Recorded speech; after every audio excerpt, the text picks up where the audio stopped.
So I often see the Battle of Hoth hailed as this massive victory for the Galactic Empire. The more I thought about it though, the more it kind of seemed like it might have been a defeat. So today we'll take a look at the objectives and the tactics employed by the Galactic Empire at the Battle of Hoth and try to figure out if they can actually claim victory. I'm Colin, and this is Sci-Fi Deep Dive.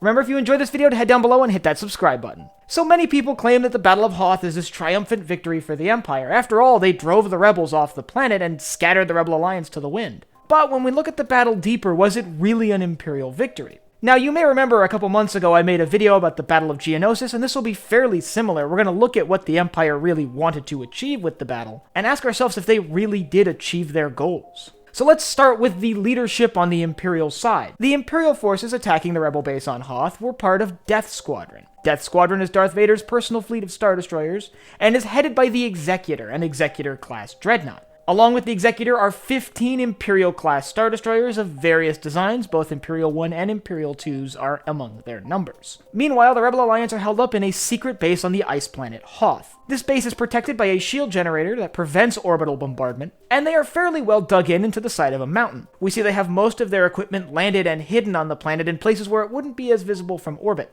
However, an Imperial probe droid is able to discover evidence of the Rebel facilities on the planet. Now, at that time, the Imperial forces had been hunting down the rebels after the Battle of Yavin, with their objective being to simply stomp out the Rebel Alliance before it can become a bigger problem. Now, to achieve this in a single battle, the Empire would have to achieve a few tactical objectives. Most notably, they'd have to capture Rebel leadership.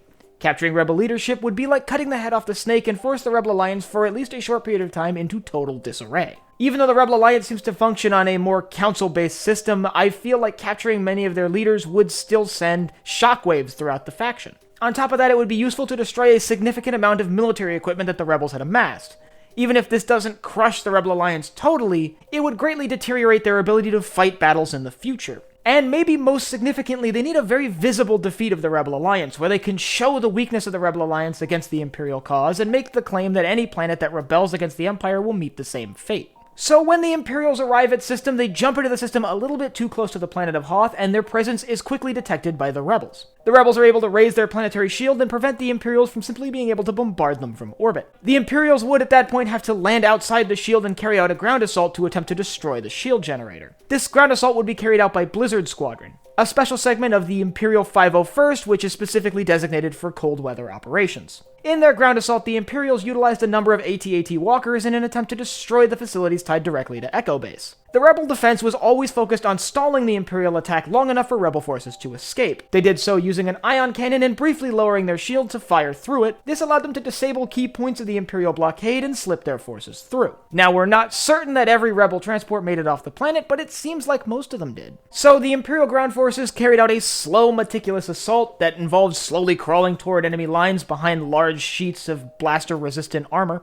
and this assault ultimately did end with the destruction of the shield generator. However, by the time the shield generator was destroyed, most of the Rebel leadership had already slipped away. Even when Darth Vader himself entered Echo Base, the base was basically completely abandoned at that point. Only a few stragglers were still evacuating, and even they managed to make it off the planet. In fact, it's not clear that the Empire had achieved any of their major objectives. For starters, as far as we're aware, no Rebel leaders were actually captured during the battle. All of them managed to slip away on various transports. The Empire didn't really seem to destroy a large amount of Rebel war material. It appears like many Rebel capital ships weren't present on the planet to be destroyed, and much of their ground equipment was able to be evacuated on the transports, which, like I mentioned, many of them were able to slip away. And unlike some other battles, this battle was not particularly visible. Hoth is kind of a middle-of-nowhere planet with no specific importance beyond itself, so an Imperial conquest of that world didn't really prove a point, and like I said, the rebellion didn't really take as large of a hit losing Hoth as the Empire had hoped. On top of that, it really showed some vulnerabilities in the Imperial fleet. The rebels were able to prevent the Imperials from carrying out a massive orbital bombardment campaign by the use of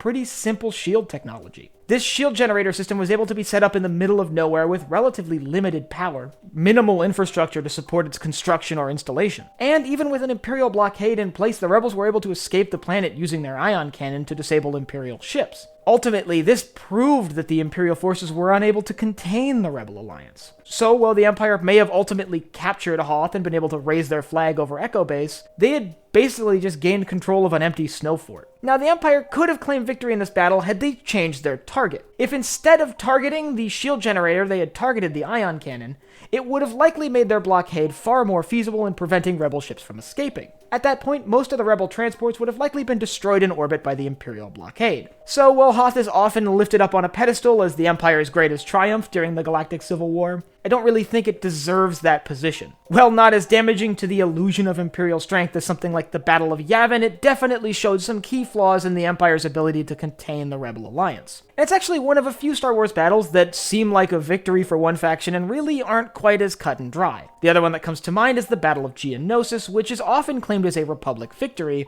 However, it doesn't seem like they achieved many of their goals. If you want to hear more about why the Battle of Geonosis really wasn't this shining triumph for the Republic, I'll leave a link up here to my video on that. And I want you to let me know down in the comments what you think of my theory. Do you think the Empire could have handled the battle better? Do you think they should have gone after the ion cannons, or do you think they should have gone after something else? And last but not least, if you enjoyed this video, head down below, hit the like button, the subscribe button, and the bell icon so you get notified when I upload new videos. So for Sci-Fi Deep Dive, I'm Colin, and I will see you next time.